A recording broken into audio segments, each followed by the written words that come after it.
Hello, fellow watchers and enjoyers. It is I, Piggy, and I am joined by Ash. Hello. Yeah, if we suddenly go quiet for 30 minutes into this podcast, just know someone will be eating a Bombay pot noodle, and we just want to be on camera, so that's fine. But we Exactly. will, we will do a food review if it does arrive in time. Um, how did you find it, Ash? Fun fact, it's right out my door. Uh, Timing. Um, so yeah, this is going to cover all the biggest storylines takeaways from week 7. It's episode 163, I should add. Um, we've made it 163 weeks in. How do we feel? Terrible. Not good. Trying to do the YouTube friendly stuff in a minute. How Um, do you feel? Shit. how do you feel? It's week 7 of 2026. It feels like it's week 20, honestly. All the episodes we're going to cover all the storylines and takeaways. From the 9th of the 2nd all the way to the 12th of the 2nd. Woo! And just to let you Whoa. know, next week is the anniversary. So yeah, just to let you know, Crept up to you like a wet fart. food poisoning. Oh God, it's coming. My tummy hurts. I need a Right then. poo. Here's one to say. It's the end of the armchair. The end of the armchair. It's gone. Well, it's not gone, but it's broken, and I'm moving away from the armchair now. It's being retired. I think it's been here the entire time. Been doing Watching Walford. Um, Nearly. managed to outlive my dog. um, but no, yeah, the armchair. It's going away now. I don't want it anymore. I can spin. I'm not going to spin because it's annoying to see someone spin on camera. Um, but also, see, there is this look. The armchair was comfy, but the slight drawback about the armchair is the simple fact that it's so short that the camera angle I had to have to actually shoot like my upper body was the fucking wanking angle where it's like, oh yeah, you like that? Like fucking me just sat there like, oh Ash, what do you think about this? Yeah, I think it's right, mate. Like fucking, trying to. I felt like my short mate trying to reach the second shelf, just trying to reach up to get onto the keyboard. Like, all right, let's play some Counter Strike. Gotta do the Slenderman arms to reach the keyboard. So yeah, unfortunately, I've got to collect delivery. Alright, I'll pause it. And we are back. Ash has got the goods. He's got the Bombay pot noodles. So yeah, this is going to cover, like I said, the biggest storylines from week 7. From the 9th of the 2nd all the way to the 12th of the 2nd. And yes, the armchair that Ash has is gone. So can we End of an era. end of an era. Um, but yeah, let's continue on. And yes, look, I have monkey in the background now when you see this. So yeah, yeah. So we're gonna talk about So where do I start? Well, here are the topics. With the introduction, then we have Nugget gets diagnosed. B stirs some trouble. Max and Linda. Then Jack Moon returns, and then we have the award, thoughts about the show, the after show, and the outro. So yeah, unless you have anything to say, I can get right into it if you want me to. Nah, just bog standard, really. If any of you did watch the Watching Wolf Watch Party, which airs every Thursday, 7:30, um, we had we had a lot to say about this week. Mostly Piggy. Mostly Piggy was a little bit grumpy. But are you gonna be as grumpy today? I can't comment whether I will be or not. So Uh, also, when Ash was getting the parcel and he came back, all he heard was me shittily singing Here Without You by Three Doors Down. Because the lead singer has sadly passed from Three Doors Down. Shout out to him. What is his name? Very quickly, I need to just get his name. Three Doors. A touching tribute. A touching tribute. Yeah, what the fuck's his He name? has done. What the fuck was his name again? I really liked his music. No. I just wanted to shout him out. I think his name was Chris Henderson. Um, gonna make sure it's Chris Henderson. I'm not getting the wrong guy.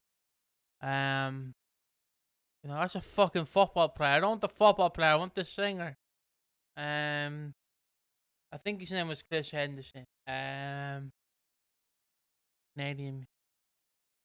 Uh, Brad Arnold. Brett Arnold. Thank you. I know who the Fucking. fuck you were talking about. Don't know. I don't know. Don't know because it just came out Chris Brett Arnold. Yeah, there we go. Sadly died of Piggy's not cancer. well versed in the art of Google foo. Hold on, let me just shout him out real quick. 2 minutes later. Yeah, no. Sorry, I went on the Wikipedia and then I forgot to click past members. I clicked current members. So but yeah, Brett Arnold sadly passed.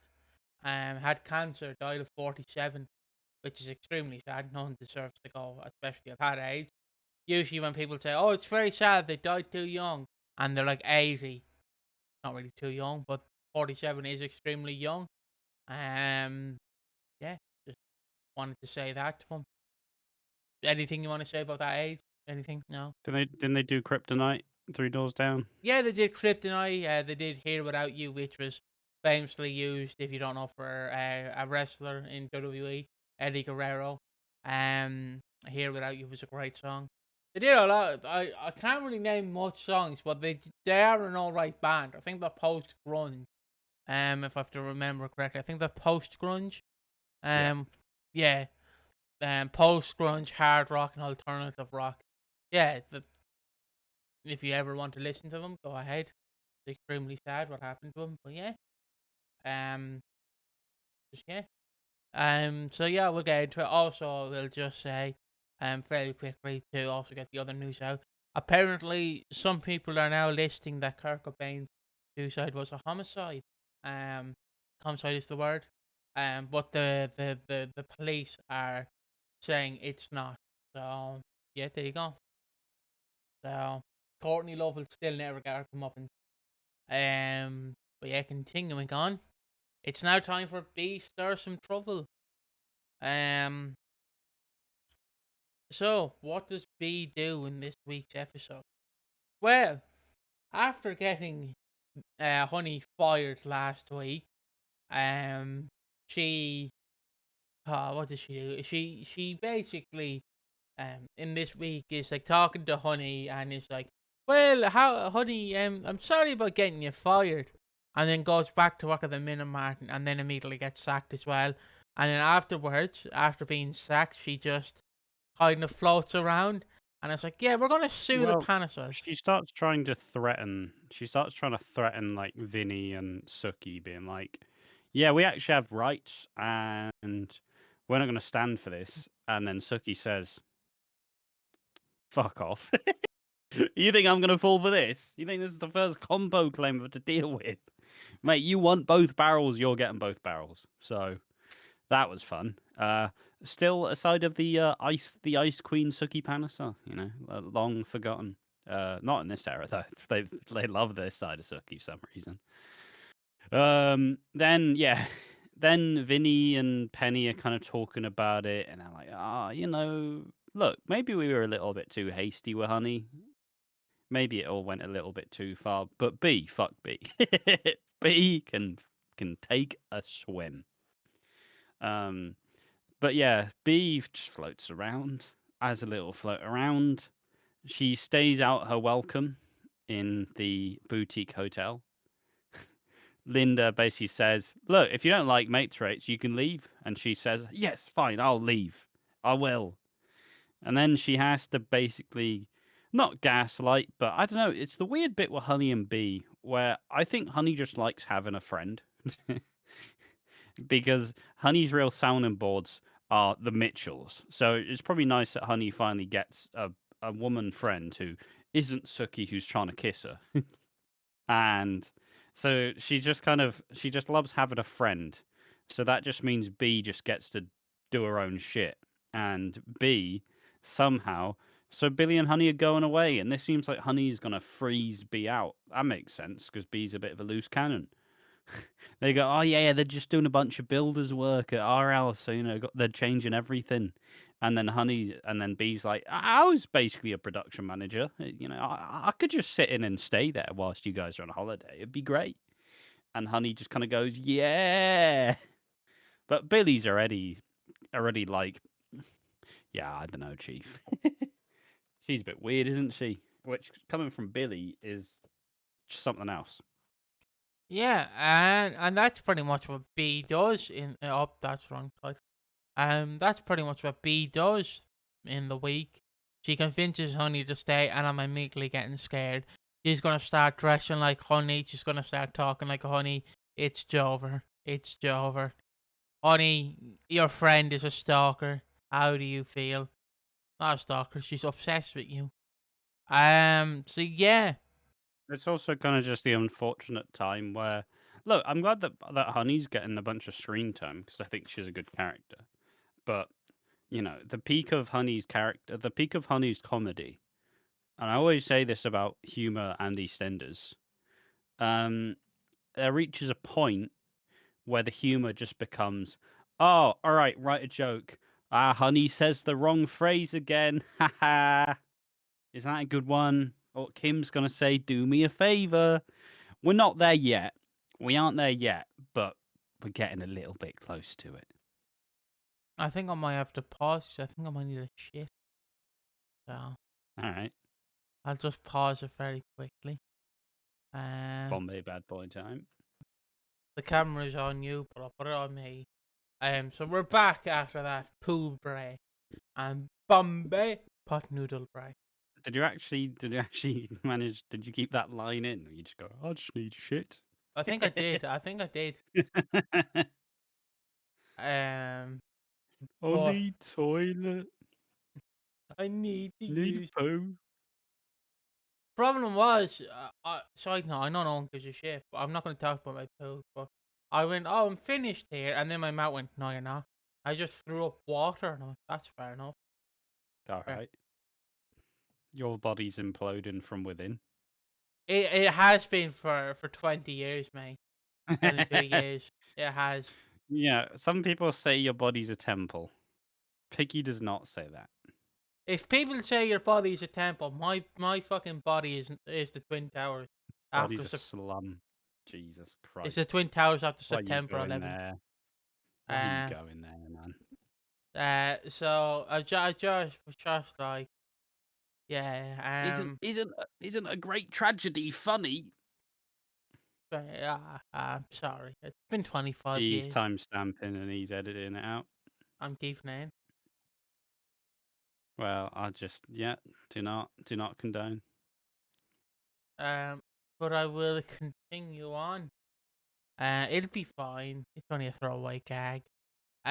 Speaking of throwaways, Nugget gets diagnosed. Look at that. A great segue, Piggy. Great segue. And not a scooter.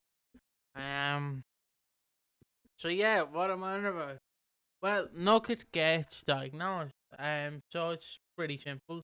In Monday's episode, he turns into the fucking man from Better Call Saul when he's in the sunlight. Where people are saying stuff to him, but he's just absorbing it all. But he's getting a loud stinging in his ear. He doesn't know what's going on. And then he basically wants to drive the car. And then I believe they take him on the dual carriageway. Is that what it's called? Dual Yeah. carriageway. There's all Priya because Ravi's an informant. We'll get to Ravi in a second. It's not good, Chief. And yeah, she basically takes him. And they get back, and Priya says, "You're a shit driver. You drive like me fucking gran." And then he has a seizure in the car, and then they go to hospital, and he wonders why his dad wasn't there. And now, obviously, since this is about Nugget, is it about Nugget? No, because Ravi does what he always does. I feel bad. Look at me, guys. I'm sad. I'm depressed. Oh, boo hoo. I'm so sad. I can't believe I'm an informant for a crime I committed months ago. Isn't my life so terrible? No, it's not. You're lucky to be in that position, you may. And yeah, so he doesn't really he does care about Nugget, but he's more focused on like, he's so sad. He's an informant. Life is so rough for him, and he goes to have a few drinks at the not Nugget but Ravi It's, at I'll at just say about this bit. It's crazy, honestly. Like, And it's later told to Nugget that he's developed he's developed epilepsy, a condition which makes you prone to having seizures. Um, we do get a nice little touch because throughout the episode we see him whilst driving, kind of struggling, and obviously a thing that people with epilepsy can't have unless they've been. I believe they have to be seizure free for a certain amount of time, and obviously taking medication helps with that. But as long as you've been seizure free for a good chunk of time, you are allowed to drive. But obviously, you're not allowed to because it could be deadly. Um, we see Linda help Priya out and kind of notice the signs. Where obviously Priya's freaking out, but Linda dealt with it with Nancy, so she knows what it's like. And yeah, so Nugget goes in.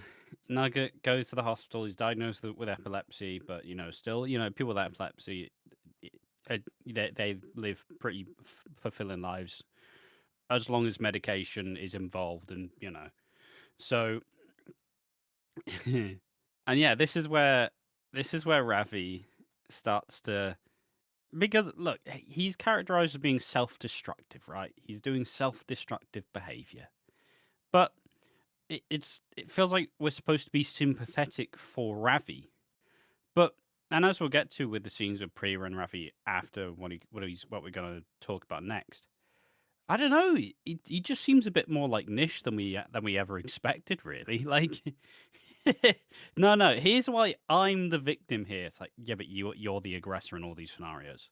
No. But I'm hurting. It's like, yeah, but No one yeah, but cares. you've done these things. You've done these things. You can't just say like I'm struggling. Yeah, who cares? You fucking you exploited two vulnerable adults, and you put your kid in hospital. Which yeah, sure, admittedly you didn't necessarily know, but your actions led to now him developing a life altering condition. But we're supposed to feel sorry for you. You're the cause. You're the cause of all this. I don't feel bad for you, and anybody who's even with Ravi gets at least a little bit tainted.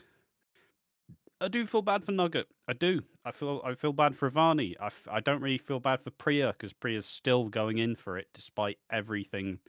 She claimed that she had her principles been like, I'm not going to be with you if you're not going to put me and the kids first, and I'm not going to be with you if you do the crime. And then he's doing the crime, and she goes, well, I'm just going to look away because you buy me nice things. Like she's tainted by proxy, and it's just kind of, yeah, just annoying, just very annoying. Like we're not gonna feel sympathy for we're not gonna feel sympathy for him. You feel sympathy for Harry and Kojo. You know what Harry's not tried to do? Apologize. So yeah, continuing on. So yeah, he goes to the Harry's barn, the Albert, I believe it was from. No, the Albert's a different place. Goes to Yeah, but Harry's. it's the gay bar. That's the gay barn. But he goes to Harry's barn to have a few drinks. And then there's a few gamins there trying to chat up Chelsea. They call him an utter walk, no flag, you know, you know what I mean. And then they Well, go, he's a that they turn out to be sexist and racist, which is you know, yeah, one of those things. Chelsea stands up to him, Nicola stands up, uh Ravi pipes up, and then Mark also goes on in and says, Oi, fuck off. Then Nicola just screams at him to get out. you know, it's, it's funny. Mm. We had racist and sexism in the same week Tracy Ann Altman returned. Not a coincidence. Some would say she's writing the script. Um, just putting that there. So yeah, they go outside, and then Mark fights them, beats them up. Then Mark walks away and goes, "Ravi, help me! I'll help you. We'll find the informant, won't we, Ravi?" And then they beat up And Ravi. this bit's annoying as well. This bit's annoying as well. Mate, how convenient is it? They've had one fight. They helped each other in one fight. And it's not like you're telling me Mark couldn't have taken these guys. You know what I mean? Like the one guy just grabs his arm. Look at the size of him. Look at the size of Mark. He's not just gonna get bitched out by three blokes. He could probably take them all. But no, Ravi helps him out, so Mark's like, he's not the informant though, is he? I trust him now. You only had one fight and one proper conversation with him. But just convenience, just And convenience then for now. also, since you have to feel bad for Ravi, They take a few pipes and beat the shit out of him. Now, usually in this And scenario, go ahead. no, sorry. This is obviously just to say that Ravi's still doing his self-harming behavior as well, because when he's faced with getting beaten up with a lead pipe, he just essentially goes, "Yep, take me. Fuck it. Who cares? Oh no, you're gonna hit me with it. Ah, bloody hell." But they beat him up, and I know in this scene it's supposed to, oh, poor Ravi. I don't. I'm like, beat his brains, splatter his brains on the pavement. Do it. Splatter his brains on the pavement. Go ahead. Beat him to senseless. Beat him to death. Please. Go ahead. I need the violence. But no, they don't do that. They only beat him slightly, and I'm upset. Sorry about that. I got a bit angry there. Poor Kojo. But yeah, so continuing on, he goes back to the hospital and he cries because he feels bad. He was beat up. It's coincidence, isn't it? Yeah, I didn't really. Also, I didn't like this fight scene because it looked very fake. It looked very fucking fake. Like I know you can't really hear Aaron Tiara with a fucking wrench, with like a pipe. But you could shoot this a bit better than having showing the shadows hit him. Like it just looks silly. But yeah. Sorry about my rant. I just want Ravi dead. I hope he dies this year, He needs some comeuppance. He needs some comeuppance. but he won't get it because I guarantee, and I'm calling it right now. If he does die within this year, it's going to be a scene where he's the hero in his death. So people like kind of like when Masood's wife like abused her It's in. the angle of him being like right in the end. Like, he was a hero in the end. Yeah, but I'm still not going to acknowledge him as a hero because he hasn't apologized to the people he's abused. So fuck off, you daft wee woman. Can't say the C word. Like I just, what am I supposed to feel for this storyline? You haven't apologized for his previous crimes, and yet you're still playing him as the victim. Even in the scenes where his son has epilepsy, it's been diagnosed with epilepsy, you're still going, well, feel bad for Ravi. Nugget's literally in the hospital. He's dying. Well, he's not dying, but he's in the hospital with a serious condition. And you're like, but feel bad for Ravi. No, he deserves what he gets. He hasn't Yes, apologized to his abusers that he abused. And I thought, well, fine. I the don't. victims. Victims, sorry. The victims. But, like, I don't care if people go, but oh, he was the one who did it. He was there by association. He was I mean, the he kicked it off. He he kicked it was the off. leader in a sense. He's the leader that we seen, and he helped Oki. Like again, I've said this multiple times, and I'll say it again. These shouldn't have gone to Ravi. They should have went to Kojo because realistically, out of Kojo, Ravi, and Harry, Kojo will be the one most fucked up by it because his two best friends, or who he thought were best friends, have ruined his life by going, "Hey, please do the drug run, please do the drug run, please do the drug run." He would be so conflicted in how to feel. But no, we have to give it to Ravi because he has to have it. He has to have these scenes because he's the victim. He's not the victim. Like I you mean, don't. it would be like doing a storyline after. It would be like doing a storyline with Trevor Morgan after Little Mo, where Trevor Morgan is like he's not actually taking accountability for his behavior, but they're like, oh yeah, but he just had such a bad childhood, and it didn't all go. It's like, no, we saw what he did. That nothing is going to excuse what he did, and by not addressing it, you just kind of you build up resentment for the character because, like, look, Ravi, sure, he has his defenders. Some people love Ravi, don't really understand why. It's always been quite a what one-dimensional character, really. Just derived more by kind of tropes and by tropes rather than actual kind of interesting character development. Like, look, the actor's good, but the writing for him has always been shoddy at best. So if you by not addressing it, you just build resentment for the audience, and once again, you can't just look people. And he's not even as beloved as say a Whitney or a Ben Mitchell either.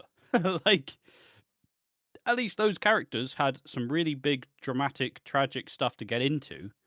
That even though you may hate them because of how overused they were, you go, oh no, but they are actually really interesting. Ravi's not there. He's not that sort of character. So you're basically you're building up the case for him to probably die. So I don't know. It's just so bizarre that this is the direction they're taking him in.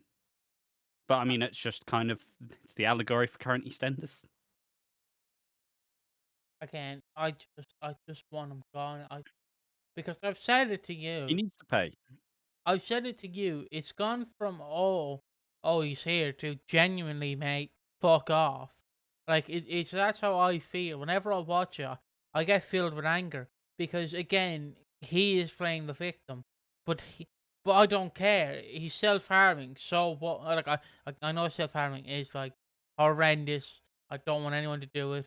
But in universe, when I'm looking at it, I'm going, so what? Why? Like, why is he doing it? He just like he's an informant. You got off easy for human trafficking someone, mate.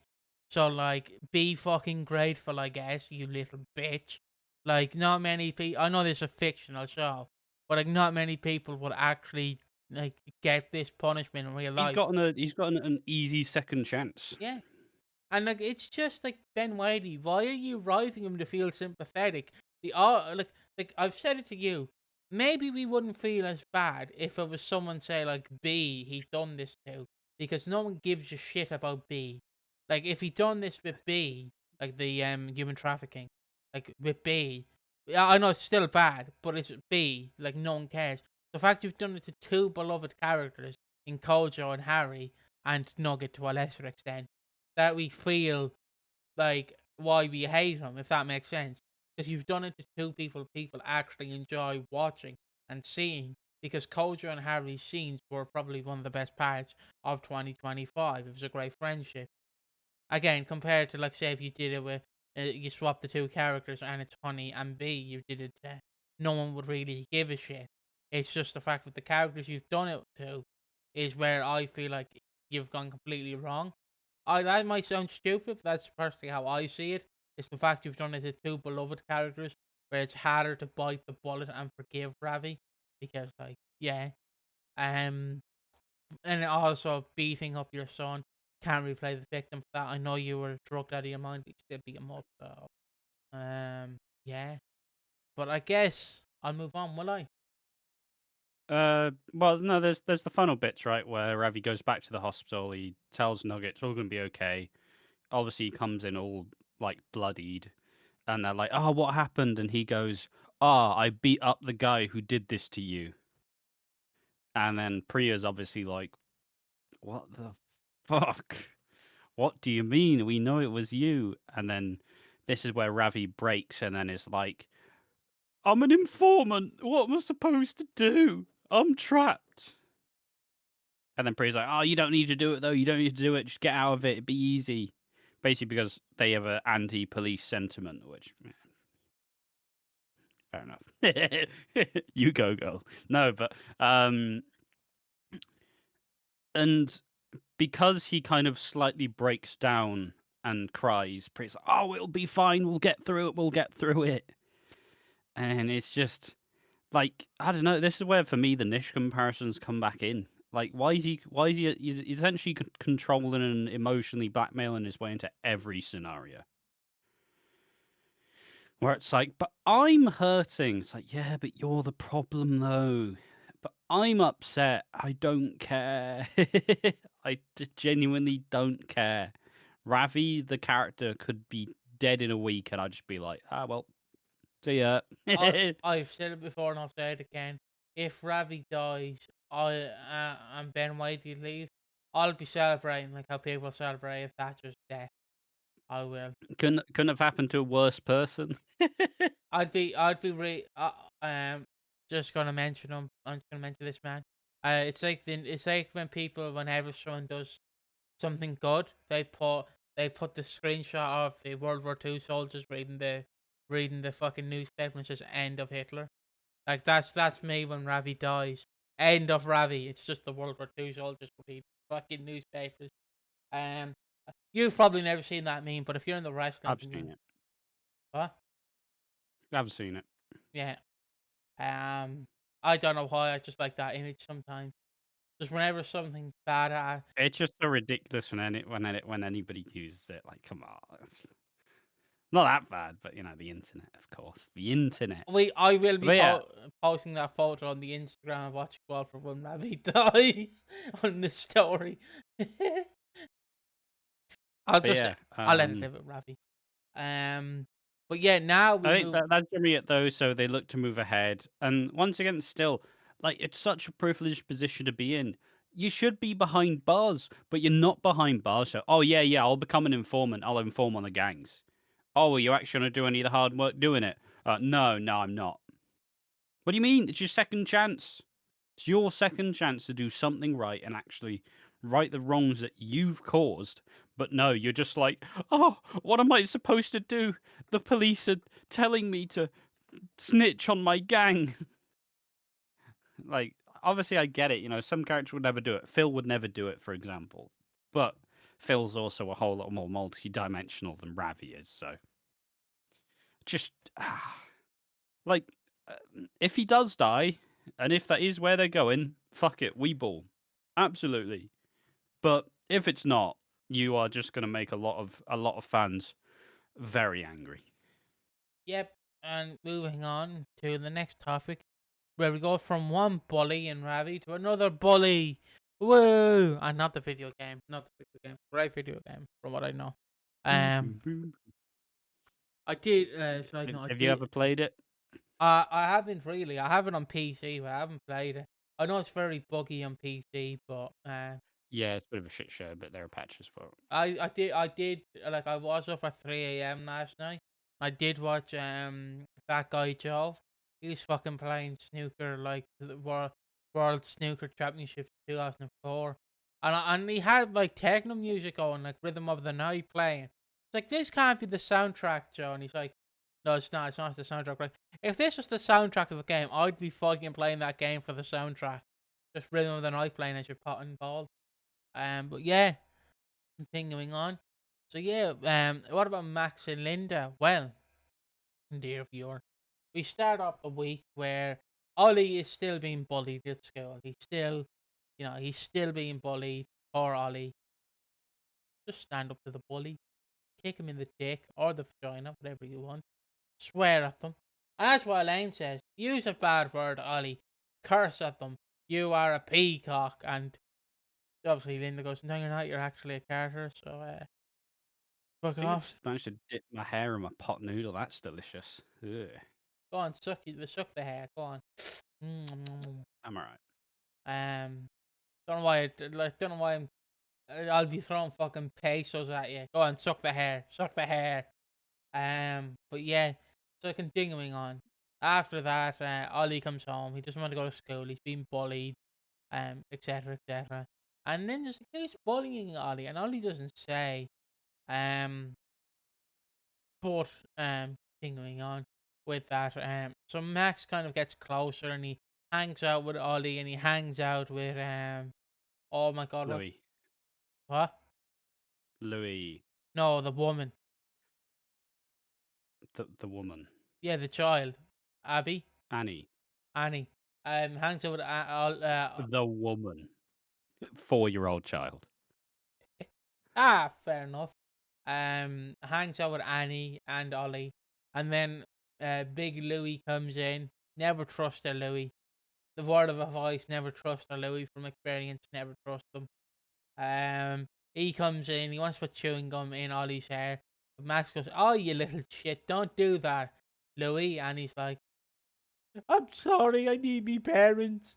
I need me parents." Um, because obviously I would be intimidated by Max as well.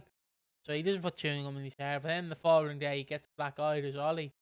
But Max has got a photo for Ollie. It's a costume that I believe Mick made him.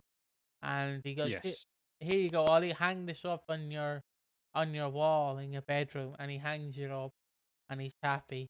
And then obviously Max knows it's Louis, so he tells Lauren, like, "Hey Lauren, I don't mean to alarm you, but your son's a piece of shit, he's bullying. Isn't Louis or isn't Ollie autistic?" Yes. he's bullying an autistic child there, Lauren. Maybe you should sort it out. And then Lauren kind of just goes, "Hey, Louis, stop this, but don't really stop it. But stop it, please, stop it." And Max goes back, talks to Linda, and it's like, "I love you, Linda. I love you." They have some champagne or non-alcoholic champagne, whatever you want. And they kiss. So, and then the following day, Elaine's like, "I know the bully is," and Linda's like, "Who?" "It's Louis." And Linda's like, "Okay." And I was like, "But Max now, he kissed me. How could he?" And after that, we go and everything erupts. Where Linda basically chews the entire family out, that being the Beale family, slash Brannan family. She chews them all out, being like, "Hey, you little shit, your son's a bully," and he's bullying and I know he's not. I know it's not mentioned, but I just want to put it out there, to make people feel bad. He is an autistic child. Stop bullying him. And yeah, and Max, "Hey, Linda, maybe shut up, please, shut up." Max, like, "You kissed me." And Max, like, "Well, no, you kissed me first," which is a great fucking thing. The Max special. Which is fucking great because it's like, look, it's not my fault I put my dick in the pie. The pie shouldn't have been so fuckable. It's not my fault. It's just that fucking approach, really. That's Well, been. it's not even the first time he's done it. It's not even the first time he's done it. Oh, like he gets caught kissing Zoe. She kissed me. Like, yeah, well, you didn't have to fucking stick your tongue down her throat, Max. I just, I need to use that in it every fucking day. "Oh, you're a murderer, Piggy." I didn't stab him. The knife was just in my hand. I was buttering toast. Not my fault. He's covered in blood. I want a jam. Like fucking Max, like. I don't like the constant pushing of Max, but my Christ, does he have some funny moments of like when he's Yes. trying to be the victim? It's just where on like Zoe where it gets irritating. Like it's what is the word, like a fork on like a blackboard or whatever it Nails on is. a chalkboard. Nails on a chalkboard, yeah.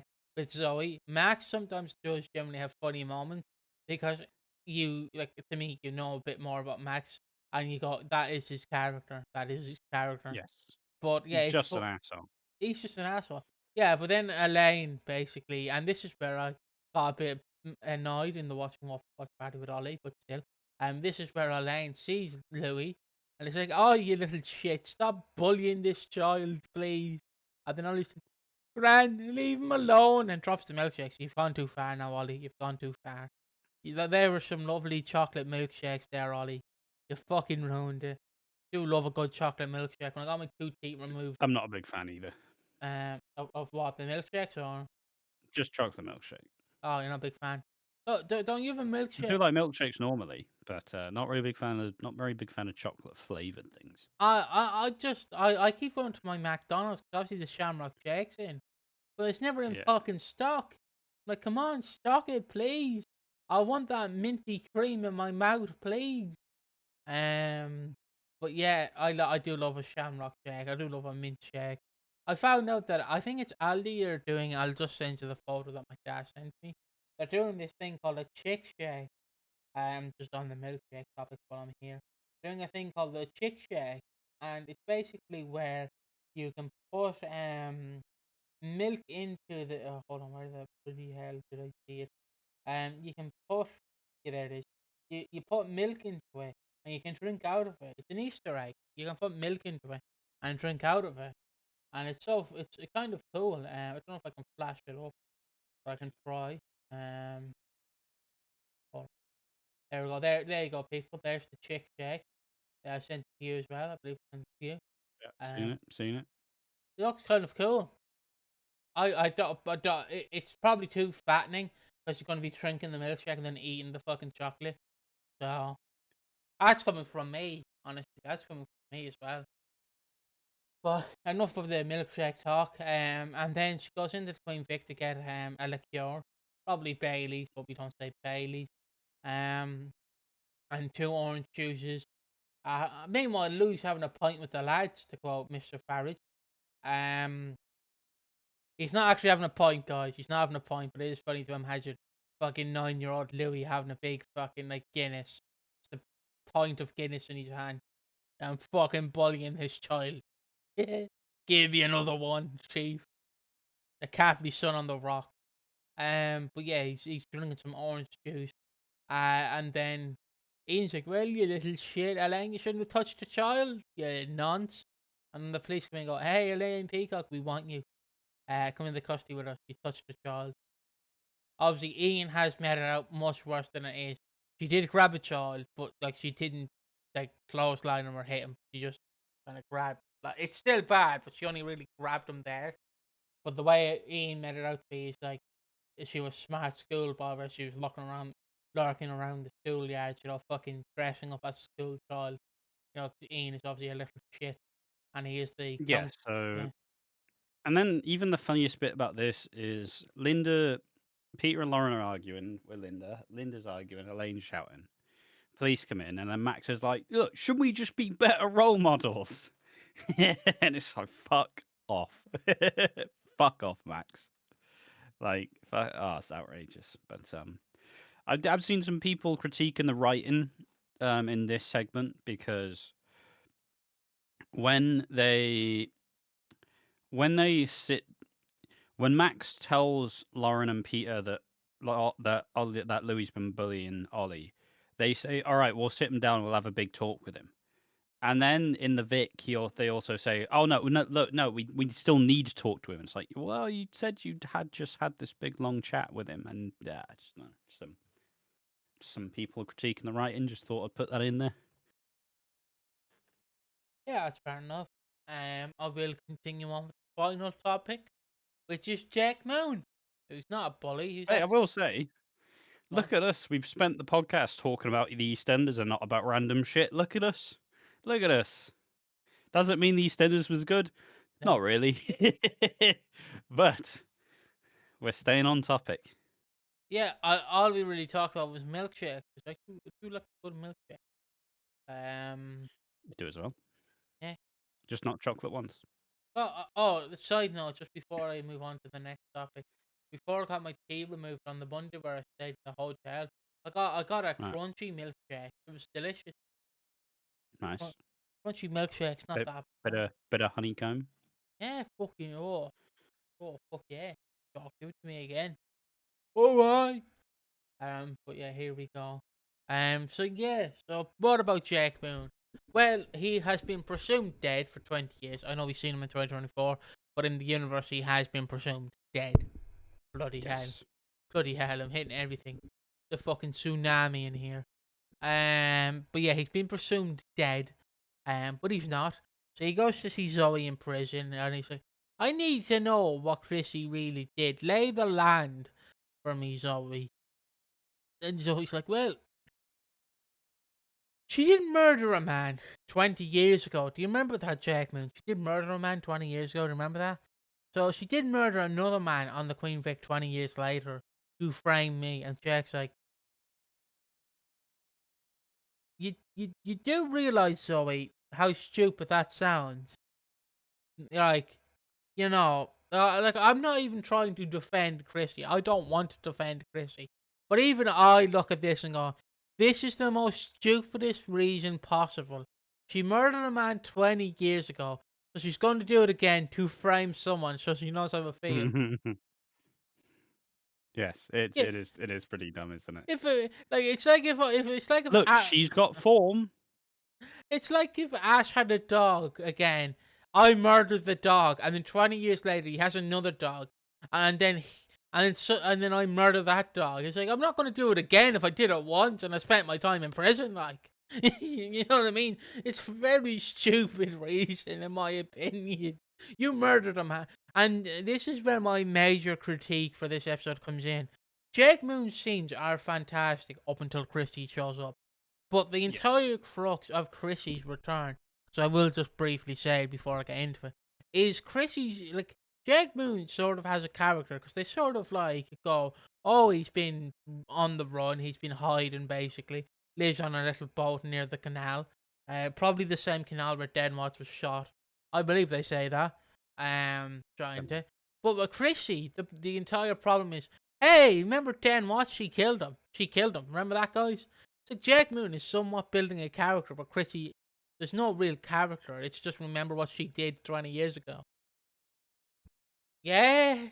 Ooh. But yeah, he talks to Zoe, and then Cat. He basically tells Zoe where he lives, and then he says he's going to fly and he's going to go on an adventure again. I don't know where he says he's going to, but he's going on holidays again. I'm just gonna say Lanzarote. I know it's probably not Lanzarote, but that's where everyone goes. It's either Lanzarote, France. Dubai. What'd you say? He's going to France. He's going to France. Oh no. Oui, oui, oui. Bonjour, je m'appelle Big Mac, please. Um, but You're not yeah, even. You're not even English. You don't even get to hit the French like we do. I've been to France. It's a beautiful place, honestly. Um, I was confused, and I know you're gonna laugh at this. When I first landed in France, I went to get a bag of crisps, and I was like, "What is this person saying to me?" Forgetting that I'm in France and they're speaking French. Like I'm like, what are they saying to me? What? I was like, "Oh, they're speaking French." I didn't know. Like just that Wait, why did moment. you go to? Why did you go to France anyways? What are you there for? It was because my cousin was, well, he technically got married in Ireland, but his wife was French, so they did like a wedding where they pretended they weren't married in France, so like their family could attend, like Oh, her okay. family. So I was there. It was 2019. It was weird. Um, like it was a weird time. It's honestly weird. I had my first rum and coke there. That was nice. Um, I spent most of the time up in the hotel because there was just massive crowds, and I didn't really feel comfortable. But I was there as well. Didn't really wear a suit to the wedding, so wore a pair of jeans and a shirt. But yeah, I've been to France. They're French. So yeah, Jack Moon is going to France. And he is packing these bags. But Kat and Vicky go to Jack Moon's little house on a boat on a prairie. Um go to his little house and they find the key. They let themselves in. And then Kat throws the pants at Vicky, throws Jack Moon's pants at him. And then Jack Moon walks in. It's like, What the fuck are you doing here? exactly. He's just your dad when he finds you and your brother wrestling. He's just like, what are you doing? What are you doing, lad? Um, honestly, if Jack Moon looked at me with disappointment, I would immediately cry. I mean, he does just look like he looks like his dad's favorite actor is Bradley Cooper. He is the extended answer to Bradley Cooper. I don't want to say Bradley Walsh. No, But yeah, no, he is disappointed. And then Kat basically lies to him, going, "Alfie's depressed. He's in bed. Please come and visit him, please, please." So he goes to visit Alfie because like he's depressed and he needs the moon to see, but obviously he's not depressed. And then he walks in and Alfie's behind the bar and he's like, "Depressed? Isn't that what you said?" And Kat's like, "Yeah, he's better now." Um, but he talks to Alfie and you kind of get the drastic difference where they're talking about, "Oh, what about Danny Moon? Is Danny coming back, Jack?" And he's like, and the context is obviously that Danny was dead because he was shot by Jake. "I just thought he was paralyzed because he was shot in the back." No, he's dead. Oh, Well, it's uh, basically the whole scenario is Danny was gonna kill Phil and Grant, but then Jake decided to make the decision that if I don't stop him, like he's just gonna fuck him up. So I have to stop him before it gets worse. I just So he thought shoots his brother. I just thought he was paralyzed. Really, that's all I thought. No, he's dead. But yeah, no, but uh, Alfie is basically when you have a kid and you're trying to tell them where the fish went, but you don't want to tell them where they went. It's like, oh, is Danny coming? Maybe. He doesn't want to tell him he's dead, but he's like, he might. It's fucking like George and Lenny when he's talking about the fucking rabbits. Am I going to see the rabbits? Yes, yes you are, Lenny. Yes you are. Yeah. But that's basically what he does. But he's like, oh, it's I Danny swear, coming. I swear a mention of Mice and Men is also on the fucking Bingo. bingo card at this point. Yeah, it probably is, but it's just what I think. Also, if somebody actually wants to make the Watch More for bingo card, go ahead. Yeah, go ahead. But yeah, it's just tell me about the rabbits now. Tell me about Danny Moon now, Jack. No, no, please, no. But yeah, Uh, these scenes are actually quite interesting. I'm not going to go into like super detail to kind of talk about it, but essentially, scenes with Alfie where they reminisce about the past and being family, and it does kind of leave you with like a sad taste because obviously the Moons have just been a disastrous family in general, right? Like none of them really stick around for long, other than Nana Moon and Spencer and yeah, Jake and then Michael. Like it's a dysfunctional family, but we never really get a cool update for any of them. So that one's slightly sad. Then he goes to Phil, and Phil and Jake talk about how he says, "Look, I've never told anybody about what I did that night, and it's too many skeletons to really even talk about Danny." So, and then Phil essentially gives him the advice like, "Hey, look, family's all that matters. Family's all that matters. You can choose your family this time, and then you can try and move on. And that's essentially what happens. And then he goes to Alfie and says, "Look, I want to help out. Let's get Chrissy." yeah. So he texts Chrissy saying, "Hey, that ass fat player, you wanna hook up? Wanna meet me at this location? We go dogging." He doesn't actually say that, but let's just imagine that's what he says. He meets up with Chrissy and obviously films it. But what I want to mention is two things. Fucking Chrissy's dressed like the fucking Undertaker as a pimp. She's got a big top hat on and a fucking trench coat. And then you have I Kat. think I think my favorite comparisons were saying she looks like Go-Go Gadget.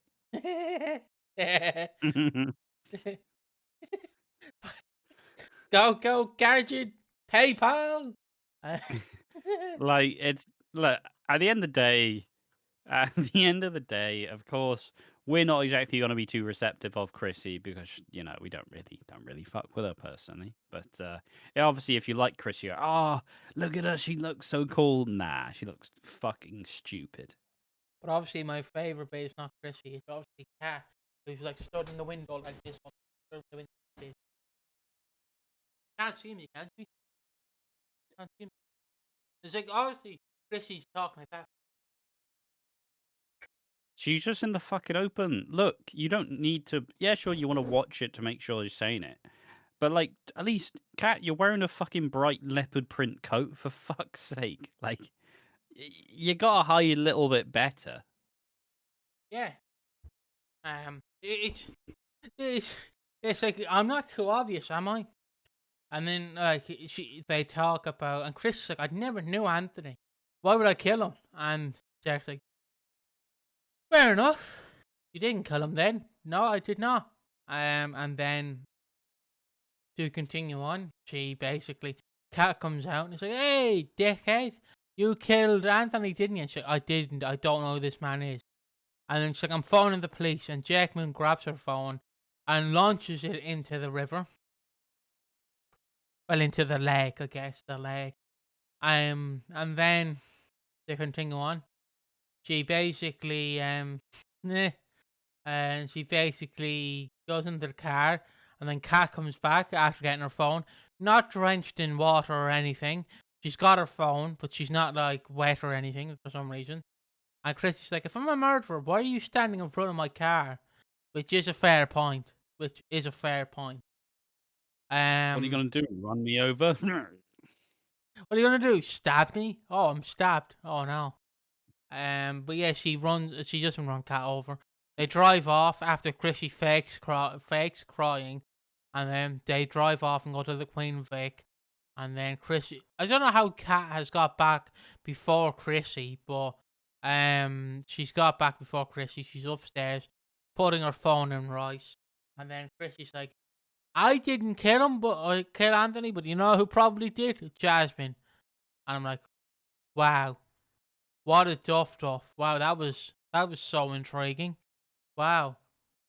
Woo. It's just such a fucking lazy way to get there. Because if you didn't know Anthony, we didn't see Chrissy's relationship with Jasmine. How the fuck does she know she killed him? She doesn't. Like, yeah, sure, she saw like a slightly darker side, but it's not like they spent every waking moment where Jasmine proved that she was dodgy. But then equally, all the Slaters, they know that Jasmine set the fire in the Beals house. So like, I don't know. It's such a lazy way to get there. It's such a, oh yeah, and then Chrissy's gonna reveal this, and it's gonna be really big. And it's like, yeah, but we know though. Like we've known for a month, so it just falls flat, and you just kind of go, why is she even here? Why is Chrissy even here? She's done 2 episodes or 3 episodes since she come back, and it just feels like, I don't know. It's just it's such a lazy way to get here, where it has to be Chrissy as the one who says no, it was Jasmine, and then you could equally you could have had Jean in this scenario as well. I get it, Jean isn't really seen as like a legend in a way, but I Neither don't is know. I Chrissy. just it's just bollocks to me. Yeah, sure, I don't like Tracy Ann Oberman. That's fine. But I don't really like Chrissy either. And that's not even just because of Actress. what she does. That's not because of the actress. It's just, look, she was involved in Den Watts' death. Yeah, cool. That was 20 years ago. I don't care anymore. Den Watts is long gone.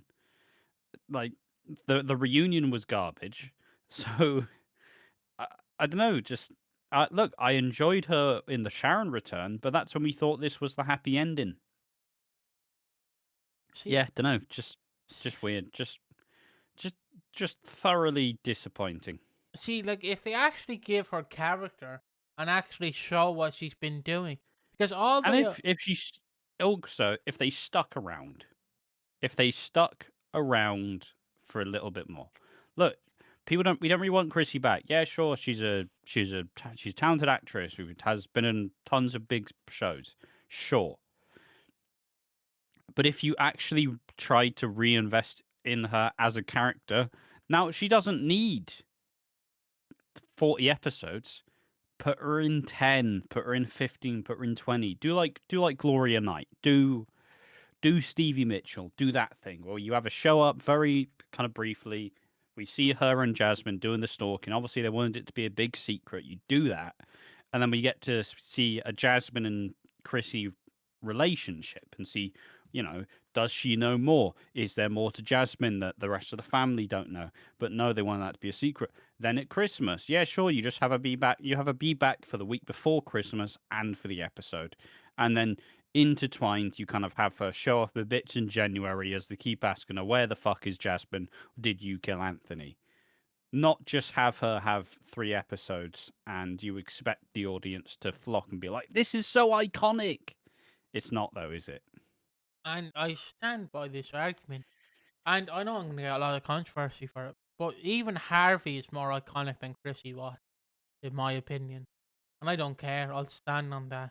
I can't name you a memorable thing Harvey has done apart from getting double knee surgery in real life. But I care more about Harry than I do about Chrissy. So at least he's on the square doing something. What is Chrissy doing? I murdered a man 20 years ago. I was part of the biggest death of all time. Isn't that cool? Yeah, 20 fucking years ago. It's like your mate who hasn't got any new jokes and is still telling the same jokes from 20 years ago. And it's like, mate, it's not funny anymore. It's been 20 years. Transphobia is not fun anymore. Stop making the fucking joke. I know that's just Ash pointing to me right now. But still, you get what I mean. You can't just hark on the one character trait you had 20 years ago. It's not fun anymore. We get it. You're beating a dead horse. Which again, Ash is pointing at me, beating a dead horse. But you're beating a dead horse. We already know this. Stop hitting us over the head. Give her some character. Give her something else. Like, I don't know, have her actually have a family after she's been out of prison. Maybe she adopted someone. Who knows? Just give her something. I don't want to keep harking on. I've murdered a man 20 years She's just ago. she is just a conduit for the storyline to continue. Essentially, that's it. Really, that's all it is. They're playing on history. That's why she was brought back, but she hasn't really added anything in her returns, and that to me has messed it up. Because look, like we talked positively about her return in what 2024. We talked positively about it. It was a good return. It was genuinely an interesting take, saying, "Hey, look, it wasn't all me. It wasn't all me. Dem was a bad person too." It's like, okay, this is the cool history you play off of, but then undoing the progress we made then to bring her back and to keep undoing the progress until what now roughly where they're probably going to be back together. But like it's just I don't know, it's if we want something to happen because it'll be cool, not we want something to happen because it'll be like a big deal and make sense. And you can't just fanboy your own theories in there. Like it'd be like me being like, "Oh yes, and Stalker Sarah's going to return and he's going to be with Martin and live forever." But I have to go. Obviously, it's a whole lot different because Chrissy is a bigger character, of course. No, she's But not. like, you'd just be like, "No, but I need this to happen," and then I'm like, "Why are people not loving it like I am?" It's because only you really care, boys. Like, only you really care. And that's just a bit of a. It's just the unfortunate thing. It doesn't like we didn't. It felt like whether you show Chrissy during this whole episode or you show her in the last 2 seconds and she basically says, "Oh, it was Jasmine who probably killed Anthony," it probably would have still been the same. And that's the disappointing point. They're not playing off of history to make something greater. They're playing off of history to make their story make sense. And that's the kind of lack of quality that we have to argue for. It But just feels like fan service, really. It's not even. And equally, I get it. I know that Letitia Dean's off. Probably she's. I mean, she's not in the show for a reason, of course. But like, it just falls flat. You don't have Vicky interact with Chrissy. The woman who killed her dad. You don't do that, and you don't have Sharon and Chrissy. I know you couldn't have done it because of timing, but like, there's just a lot of missed opportunities, and for what they chose to do, it's just really, really, it's just underwhelming. It feels like a plot of convenience as opposed to like a really engaging, super cool plot. It's just like, oh, okay. Ah, yes. And then Chrissy will say, "It must have been Jasmine who killed Zoe." And Kat, who hasn't believed a word that Chrissy has said the whole time, will now believe her because she thinks maybe Jasmine had a part to play. Like, great. It, it's really it's just really silly in my eyes because I get it, Tracy. I don't care about Tracy. I don't care. She the character is fine, but it's just you keep bringing up she murdered Den Watts, but like you said, you don't have the daughter of Den Watts interact with the killer of Den Watts. It's very silly in my opinion, to do that. Like she's only there to interact with four people. Like you can't really have her interact with anyone else. Like it's just and plus what really winds me up, I don't actually know if she's here next week, but she's a part of the anniversary. So she's taking two major spotlights away from someone who actually could have deserved it. She did Christmas and she's doing the anniversary. Whoa. That's fun, isn't it? Like, I don't mean to be downer, but like, you know what I mean? It's just like, wow, you're rewarding this person who And that's has. that's kind of the exact same as like that's kind of the exact same with the Ben Moody approach, where it's like, oh, who's going to be the big characters? George, Cindy, Ian, these sorts of characters who were doing well previous era. No, no, no. Zoe, Max, Chrissy. It's like you can't just put your own faces on the characters and be like, no, these are the main ones. You have to slowly condition people to actually enjoy it. Yeah. There's someone stuck in my cracky. Yeah. But yeah, I will now just move on to the awards and thoughts about the show. I probably don't have too positive of things to say about the show. I'm not as grumpy as I was on the Watching Walford watch party, which you can check out if you remember, and you can hear me say the M word. M word. Um, because I said M, but I muttered M, so it sounded like I said N, and I was like, damn, shit. Unlike you, I won't edit that out. It'll be fine. Again, it's Oh only yeah, that's fine. That's fine. yeah, it's only me who can get being caught racist because I'm Irish, not you. You know True. who I bloody hate. Oh no, oh But no. yeah, Um, final thoughts though. I mean, it's it's a weird how at this point we kind of we don't necessarily bicker about, but we do have different general takes. I don't really know why. It kind of I guess it comes into my approach in general where I'm just like, all right, just like I've not necessarily checked out of EastEnders, but my expectations have been absolutely wrecked so many times by Ben Wadey that I've not turned my brain off to it, but I just essentially go, "Oh, that's not great. Oh, fuck it, who cares?" and I just and instead of instead of actually getting really kind of angry and heated about it, I'm just kind of like, I just want peace. I don't want the problems. So like this week was all right. It was an all right week. There was some good stuff. There was some bad stuff. That to me is the general shape of how this worked. I like I like the Jake Moon return. I like Nugget getting the spotlight, and then I don't like Ravi and I don't like Chrissy. So that you have to get the good with the bad. But yeah, it's not the worst it's ever been. Just have to make that clarity because it's not. It's the worst it's been in a while, but it's not the worst it's ever been. So there we go. And considering that's the bar we're measuring it in, it's not really good sign, is it? Not really good sign. Piggy, what do you think? Oh well, I didn't like this week. Now, probably because I had to watch 3 episodes on Thursday and then the fourth one on Thursday, which I don't usually do. I very rarely do, but again, I check my yeah, it's my right side, but it's flipped. So it's my left side, but it's my right side. Um, yeah, even though I had to do that, I still hated this week. Really, I just you know, Chrissy is a person really that remembers the past a lot. And Ravi is just Ravi, so I can't really like explain into words because I've said it so many times. But Ravi being the victim is very silly to me, and Chrissy being like a character brought back to further along a plot point that literally Jake Moon could have done himself instead of that. Like you could have just had Chrissy on Zoom or something. Like I don't know. I honestly don't know.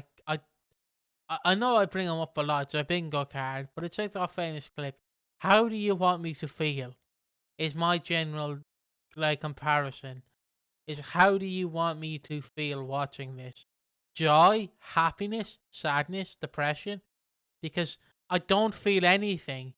I feel like I'm just getting. I feel like when I'm getting my teeth removed and my face is half numb, like and it's being pulled out of me, my teeth, and my face is like half numb. I can't feel anything. It's just like, what do you want me to feel? I don't feel anything. I find this week terrible. I don't like that next week Christy's going to be a focal part, and she shouldn't be. She doesn't deserve it. But I don't know. I just don't like it. I don't like the direction. I don't like the storylines. The only actual good storyline that I like is the Ollie possibly being bullied by Louis and fucking Ian and Elaine. But even Ian and Elaine is getting a bit played out, but I still like it, even though I can admit as well, it's being played out because he doesn't want to end it because he knows himself that his storylines he's doing are shit, and he has nothing to like really hug the viewers because how many people? Sorry, my mouth just. How many people really care for like Ravi? Like how many people really care for him? How many people really care for Chrissy? I seen the Instagram comments for Chrissy stuff. They seemed excited, but again, why? Like why? Just that's my honest takes. Why? I think Why? I've seen that may actually be some fake bullshit, but I'm just having a little double check. Um, Apparently, Alfie Moon, Shane Ritchie has done a little talk piece with The Sun, and it says, yeah, and talking to The Sun, she revealed that Jake won't be the only family member of Alfie's to return this year.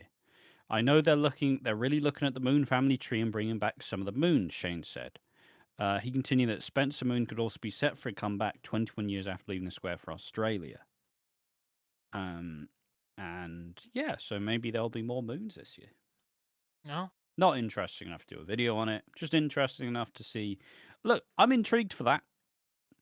I'm excited to see. I want to see more Moons. I think the family's been fucking shafted every single year it's ever been kind of talked about or discussed. And maybe it'll give us a bit of a breath of fresh air. It's still not really a good sign that it's just like, I like the 2000s of EastEnders. I like the Moons. I like the Slaters. I like Den Watson, Chrissy. It's like, fucking hell. Like, it's not 20 years ago, boys. We don't need to keep nostalgia baiting. And I know I often mock people about Chris Crenshaw, and they were saying he was nostalgia baiting. At least he was doing it ahead of the 40th anniversary. Now we're just doing it because it's what the executive producer fucking likes. I just,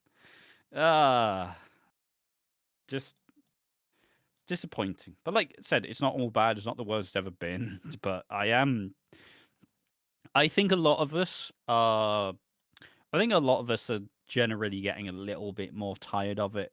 I know. I think from what I've heard is that Albert Square After Dark they actually really fuck this era, and to each their own. But I'm yeah, it's just a bit disappointing for us. But we were kind of Chris Crenshaw stands, so Ben Wadey's taken something we loved, and it's now a little bit more shit. I don't mean I don't want to start like a Oh gang god. war with Albert. Oh god.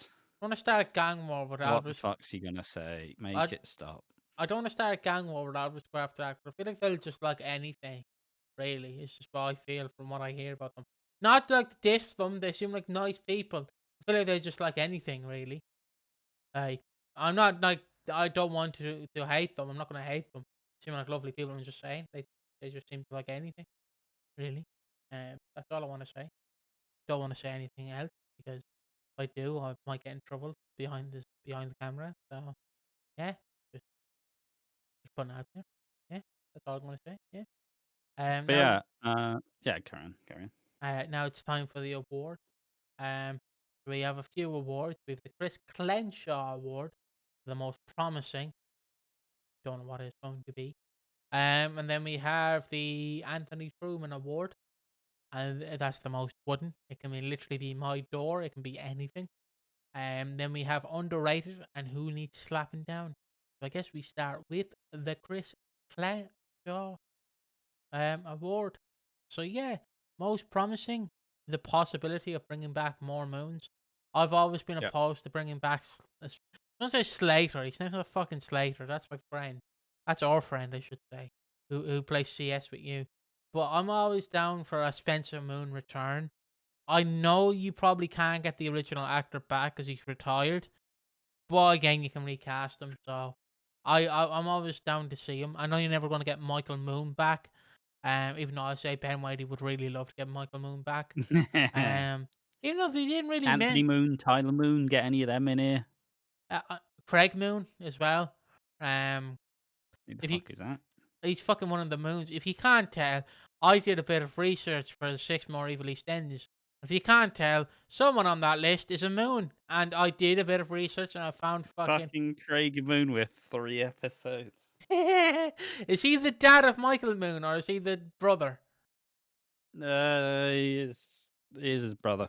He is Yeah. Michael's brother. No, is he Eddie's brother? I don't know. Eddie. I can't, Eddie. Yeah, brother of Michael Moon. There we are. Yeah, fucking Craig Moon. Bring him back. No one heard of him until I brought him up. But yeah, It is a pretty deep pull. I'll give you that. I don't know what I don't know what's a more deep cut, fucking Todd or fucking Craig Moon. I don't know. The bottom of the barrel picks. But Did I give my Chris Glenshaw? no, no, no. No, I'm wait, no, still, you're still going through it. yeah. Yeah, sorry. I like the Been a long possibility of podcast. like doing It's more not with even been them. that long, but Yeah, I like the possibility of doing more with the moons, but it just depends because other than Alfie, the only other interesting moon. No offense to Jack, but is Michael, but he's obviously dead in the universe. So, and Spencer was fucking shit. but I will be down to see Spencer return because I do Yeah, feel for like sure. you can do something with him. I do think you should have brought him back last year and just kind of had him be Joel's dad because it would be a bit more interesting.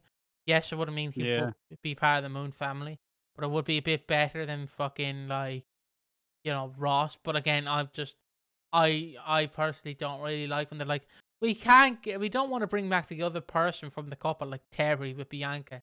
We're just gonna split them up, and it's like, yeah, but for Yeah. people who actually enjoy the couples, it's a bit like, why do that though? Why do that?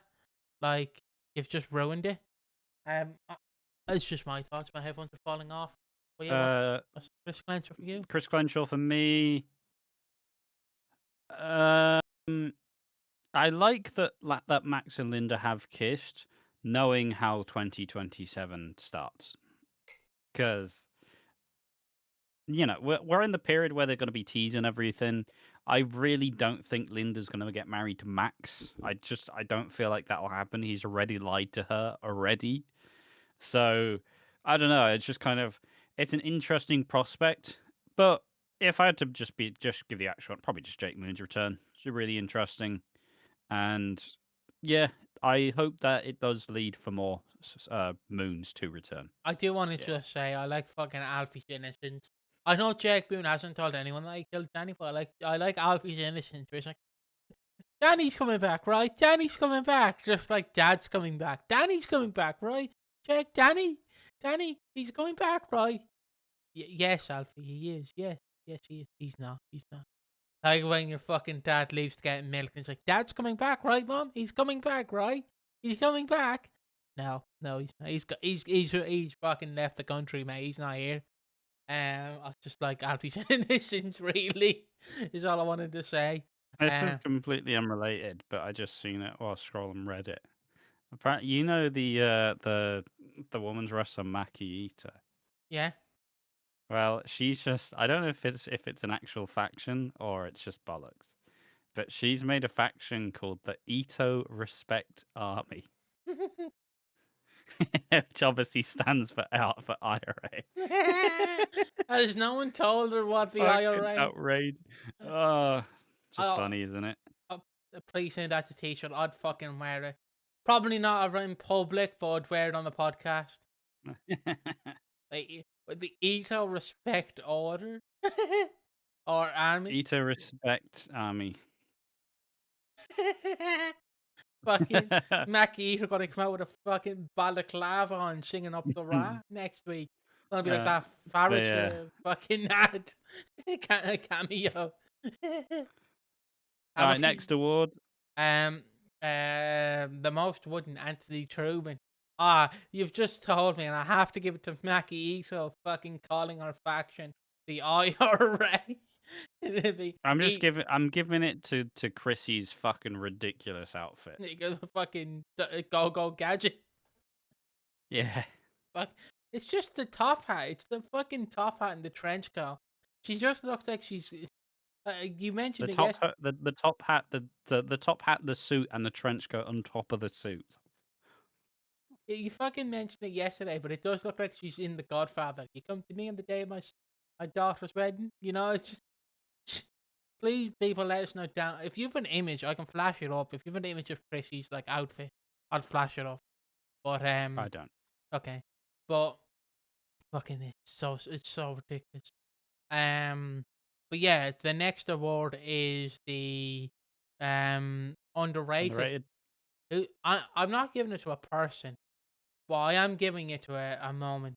When Jake Moon grabs Kat's phone and absolutely fucking launches it into the river, I'm giving it Yeah, to the I'm man. in. I'm doing that too. Fuck it. Yeah. Oh, you're going for that. I'll go for when Kat retrieves it, but she doesn't get wet. Because I'm just imagining Kat. I think she was in high heels. Just imagining her in high heels being like, fuck, I've got to get in this river. But like, fuck.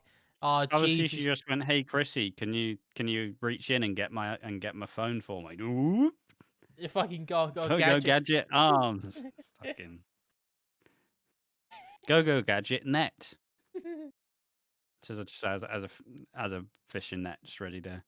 Go gadget. Who Punch needs that. typing down Chrissy Watts? Pretty what? Yeah. Yeah.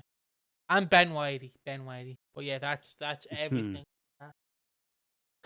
That's why I'm still laughing at the ego. Uh, Oh, fuck me. but Duh. yeah, now it's time for the after show. I don't see there being that much of an after show this time.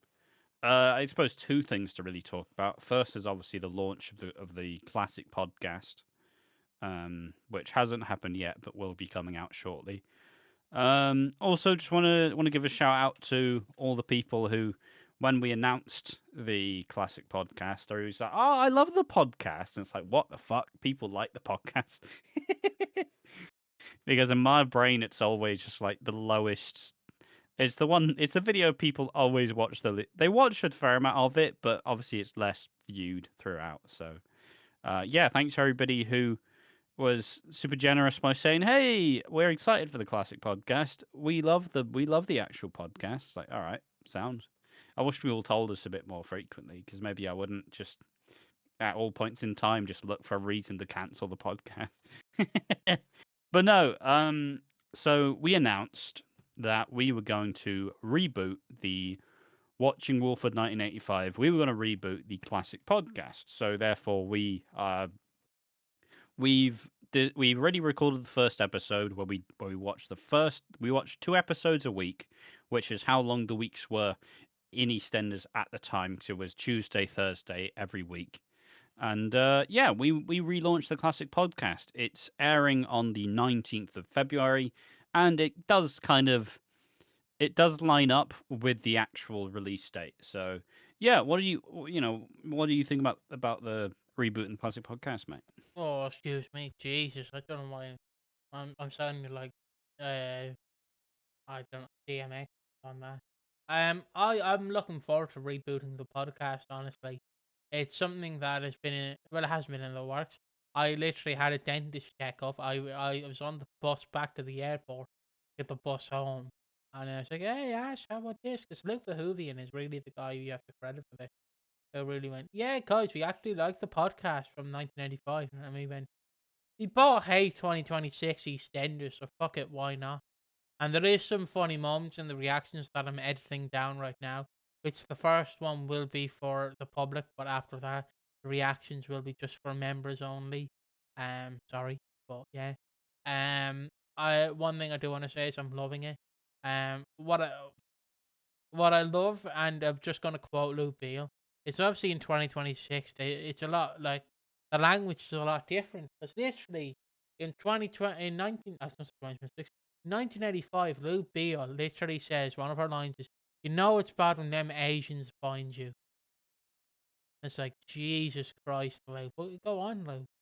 Um, and it's just something that stuck with me. It's like seeing the stark difference of like a humble beginning EastEnders to a middle class EastEnders it is now, because they are middle class now. No one has mold on the walls. No one has anything on the walls or anything like that. But yeah, I look forward to continuing down the rabbit hole of EastEnders 1980. I want to say 2026, 1985. I look forward to it. I like Nick Cotton. He is a gay sex icon. Um, I look forward to doing more of it, and I can't wait to do more of it. next week, Yeah, it probably. was. I mean, the recording was fun we because we both kind of obviously we did the classic podcast fairly early on. We did it in August 2023, which that was what the first 6 months that we were doing it. We didn't even do cameras at that point in time. We didn't have the tech for it, so it was very early on, and we were still trying to find our footing. And through time, we've done what that was like 100 more podcasts at that point. Like, we've done a shitload more content at this point. Generally know what we want to do with it. We generally know our style. But it was also just really refreshing to just be. We were both just fucking bouncing off the walls, like, "Oh, tell them about this little key detail, the backstory." It's like, yeah. So like, if you think we've been a little bit too like jaded or negative about current EastEnders, I implore you to watch the classic podcast because fucking me and Piggy are just like, oh, tell them about this, tell them about Lou Bill, tell them about the fucking interview. Like it's really refreshing, and I think also it's also been really cool to see the amount of comments who are just like, hey, fuck it, I love the podcast. Why not start from the start? It's like, yeah, this is what I was here for. So it's nice to see it take shape, even if we just kind of saw the idea and went, fuck it, let's do it again. But no, it's really fun, and it airs on the 19th. So next Thursday. So yeah, I look forward to it. I hope the members love it, and I hope it's perceived pretty well. I don't know. I like it. I think it's got potential. Yeah, honestly, That's yeah. all I really have. Though there's not really much else been going. We've done a fair amount of stuff. We've been fairly busy. So yeah, just normal shit really. Just very quickly, I want to say I was watching a video last week or a couple of days ago in particular, who I just want to bring up here because he's an interesting streamer. He has all these terms like height mugging, looks maxing. He's basically well, not fitness, but like a guru influencer. Like he, Yeah. I told Ash this off camera, but I just want to bring it up because I find it so funny. He took like a tiny hammer and he said to me, smack there, like right there with a little hammer, your jaw will like sort of break, but obviously the bone structure will rebuild and become stronger. We can rebuild it, make it stronger. But obviously it's bullshit because you're just hitting it. And then his parents took away the hammer, so you just got a little trophy and smacked himself. But the last update I've seen, I've not watched the recent Pyrocynical video on him because that's what I do to get my information on Curricular. He got arrested because he went into a nightclub, but obviously he had a fake ID and he's only 20, which I'm 22, yes, and he's 20. And then the police went, "Yeah, you're 20, mate. You shouldn't be going into this nightclub in America at 20. Fuck off." And then they found like a load of like unprescribed medicine, I'll just say, Hmm. on him and arrested him because he doesn't want to get fat and he doesn't really want to gain weight. So he's taking all these medicines or medications to like sort of like iron out the kinks, I guess. It's just so I fucking. mean, what you mean? It's just do the fucking ballerina diet, cigs and cocaine, easy. Yeah. That'll keep the weight off. It's just That'll like fucking do it. it's. I'm not endorsing doing that. Obviously, I'm not fucking doing it, am I? But He says that just a line of coke in his bed frame behind him. But why do you reckon I swapped to the new chair? higher up, higher vantage point. Advantage point.